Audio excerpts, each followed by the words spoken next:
YS Jaganmohan Reddy గారు ఎక్కడికి వెళ్ళిన జాతరే, జాతర అనాలి. జనాలు మాత్రం పొలోమనుస్తున్నారు. దానికి ఎల్లో మీడియా వాళ్ళ ఎలివేషన్స్ వాళ్ళు వేసుకుంటున్నారు. అదిగో ఆ డిస్టిక్ నుంచి ఒక 1500 మంది వచ్చారు, ఇదిగో ఈ జిల్లా నుంచి 1500 మంది వచ్చారు, అదిగో ఇంకో జిల్లా నుంచి ఒక 3000 మంది వచ్చారు, అందరిని కట్టగట్టారు, అందరినీ జగన్ వెనక తోలుతున్నారు అని చెప్పేసి పచ్చ మీడియాలు రాస్తూ ఉంటారు. ఒక చోట అయితే రాస్తారు, ఒక చోట అయితే తోలుతారు, రాష్ట్ర వ్యాప్తంగా తోలుతారు జనాల్ని. వాళ్ళని అధికారంలో ఉండరు తోలడానికి, ఉండే ప్రతిపక్ష హోదా కూడా లేదు. ఇప్పుడు ఎందుకు వాళ్ళు జనాన్ని తోలుతారు? ఆ మాత్రం తెలీదా? 2 తెలుగు రాష్ట్రాల్లో వైఎస్ జగన్మోహన్ రెడ్డి గారికి ఉన్నంత క్రేజ్ మనకు తెలిసి మరే నాయకుడికి లేదంటే అది అతిశయోక్తి కాదు. జనసేన నాయకుడు పవన్ కళ్యాణ్కి కూడా క్రేజ్ ఉంది. అయితే ఆయన సినిమా హీరోగా అభిమానులు సంపాదించుకున్నాడు. అదేవిధంగా ఒక హీరోగానే కాకుండా ఒక కమ్యూనిటీ బేస్ మీద వచ్చాడు కాబట్టి, ఆ కమ్యూనిటీ పేరు చెప్పుకొని రాజకీయాల్లో అదేవిధంగా హీరోగా ఎదిగాడు కాబట్టి ఆ కమ్యూనిటీకి సంబంధించిన వాళ్ళు బాగా అభిమానం చూపిస్తారు. అలా అభిమానులు సంపాదించుకున్నారు. ఆ సినీ అభిమానమే రాజకీయంగా కూడా చాలా స్పష్టంగా కనబడుతూ ఉంటుంది. అయితే జగన్మోహన్ రెడ్డి గారి కథ వేరు. పూర్తిగా రాజకీయపరమైనటువంటి అభిమానాన్ని సంపాదించినటువంటి ఘనత జగన్మోహన్ రెడ్డి గారికి దక్కుతుంది. అందుకే జగన్మోహన్ రెడ్డి గారికి 11 సీట్లు వచ్చినా కానీ వాళ్ళ యొక్క ఓట్ షేర్ ఒకసారి చూస్తే 40%.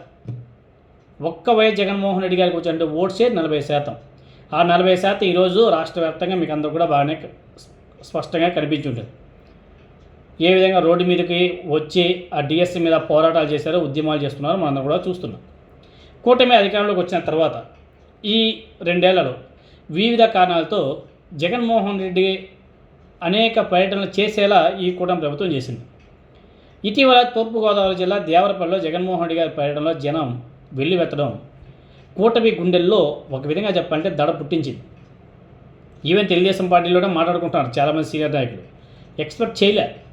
ఎందుకంటే ఉభయ గోదావరి జిల్లాలో సామాజిక సమీకరణాల రీత్యా టీడీపీ అదేవిధంగా జనసేన బలంగా ఉంది అక్కడ. అలాంటి చోట కూడా జగన్మోహన్ రెడ్డి గారు వెళితే జనం ఆ విధంగా పోటెత్తడం మీద టీడీపీ జనసేన పార్టీ నేతల్లోనే ఆందోళన కలుగుతుంది. తాజాగా మరో జనజాతరకు టీడీపీ వైఎస్ జగన్మోహన్ రెడ్డి గారికి అవకాశం కల్పించింది. ఆలూరు ఎమ్మెల్యే విరూపాక్షి గారిని వైఎస్ఆర్ కాంగ్రెస్ పార్టీ ఎమ్మెల్యే ఆయన్ని అక్రమ కేసులో అరెస్ట్ చేసినట్టు రాష్ట్ర వ్యాప్తంగా అందరికి కూడా తెలిసింది. దాని మీద రాష్ట్ర వ్యాప్తంగా కూటమి ప్రభుత్వం మీద టీడీపీ మీద తీవ్ర విమర్శలు కూడా చేస్తున్నారు. తెలుగుదేశం పార్టీ కార్యకర్త నాగరాజు అనే వ్యక్తి తన భార్య చీరను పోలీసులు ఎదుటే ఎలా చించేశాడో ఆ వీడియో కూడా సోషల్ మీడియాలో బీభత్సంగా వైరల్ అయింది. అయితే దాన్ని విరూపాక్షి గారు చింపేశాడు, లాగేశాడు అని చెప్పేసి అతని మీద రకరకాల కేసులు పెట్టి జైలుకి అయితే పంపించేశారు. ఇటువంటి నేపథ్యంలో జైల్లో ఉన్నటువంటి ఎమ్మెల్యే విరూపాక్షి గారిని పరామర్శించేందుకు ఈ నెల 13వ తేదీన కర్నూలు జిల్లాకు వైఎస్ జగన్మోహన్ రెడ్డి గారు వెళ్ళబోతున్నాడు. కూటమి ప్రభుత్వం చక్కటి పాలన అందిస్తూ వైఎస్ఆర్ కాంగ్రెస్ పార్టీ నేతలను పట్టించుకోకుండా ఉండాల్సింది. అప్పుడు వైఎస్ జగన్మోహన్ రెడ్డి గారు పర్యటనలకు అవకాశం లేకుండా ఉండేది. కానీ ప్రభుత్వంలో పెద్దన్న పాత్ర పోషిస్తున్నట్టే తెలుగుదేశం పార్టీ ఎందుకనో వైసీపీ అంటే భయపడుతుంది. కానీ కేసులు, అరెస్టులు, జైలుకు పంపడాలు ఇవన్నీ కూడా వైసీపీ నేతల్ని భయపెట్టాలని చెప్పేసి తెలుగుదేశం పార్టీ విపరీత చర్యలకు పాల్పడుతుంది. దానికి తోడు జనసేన వారు కూడా ఆ రేంజ్లోకి వెళ్ళిపోతున్నారు. టీడీపీ జనసేన కక్షపూరిత చర్యలు వైఎస్ఆర్ కాంగ్రెస్ పార్టీలో కసి పట్టుదలను పెంచుతున్నాయి.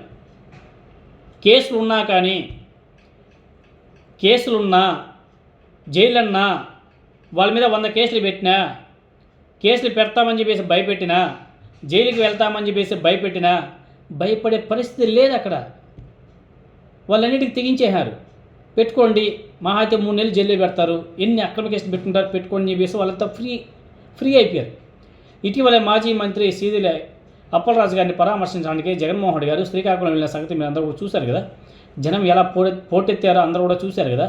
120 కిలోమీటర్లు ప్రయాణించడానికి 6 గంటల సమయం పట్టిందంటే ఏ రీతిలో అడుగడుగున జనం నీరాజనం పట్టారో దాన్ని బట్టి మనం అర్థం చేసుకోవచ్చు. ఇటువంటి టైంలో మరో వైఎస్ఆర్ కాంగ్రెస్ పార్టీ నేత ఆలూరు ఎమ్మెల్యే విరూపాక్షి గారిని జైల్లో చూడడానికి జగన్మోహన్ రెడ్డి గారు వెళ్ళాల్సి వచ్చింది. దాన్ని క్రియేట్ చేసింది కూటమి ప్రభుత్వమే. అసలే రాయలసీమ, ఇక్కడ జనం రాక గురించి మనం ప్రత్యేకంగా చెప్పాల్సిన అవసరం లేదు. జగన్మోహన్ రెడ్డి గారి పర్యటనలో వెళ్ళి వచ్చే జనాన్ని చూస్తూ టీడీపీ నేతలు అనవసరంగా బీపీలు షుగర్లు తెచ్చుకుంటున్నారు. ఆల్రెడీ అవి ఉన్నోళ్ళు, ఆ జబ్బులో ఉన్నోళ్ళు మరింత పెంచుకుంటున్నారు. మరి ముఖ్యంగా జగన్మోహన్ రెడ్డి గారి మీద జనాదరణ చూసి సాక్షాత్తు ముఖ్యమంత్రి చంద్రబాబు నాయుడు గారే చెలరేగిపోయి మాట్లాడుతున్నాడు. సైకో అంటాడు, ఇంకేదో బూతులే, ఇంకా గొడ్డలి పార్టీ అంటాడు, ఏదేదో మాట్లాడతాడు. ఈ నెల 13వ తేదీన జగన్మోహన్ రెడ్డి గారి జన్న జాతర కోసం వైఎస్ఆర్ కాంగ్రెస్ పార్టీనే కాదు టీడీపీ కూడా వెయిట్ చేస్తుంది ఎలా ఉండబోతుందో అనేసి. ఆ జాతరని చూడడానికి మీరందరూ కూడా సిద్ధంగా ఉండండి.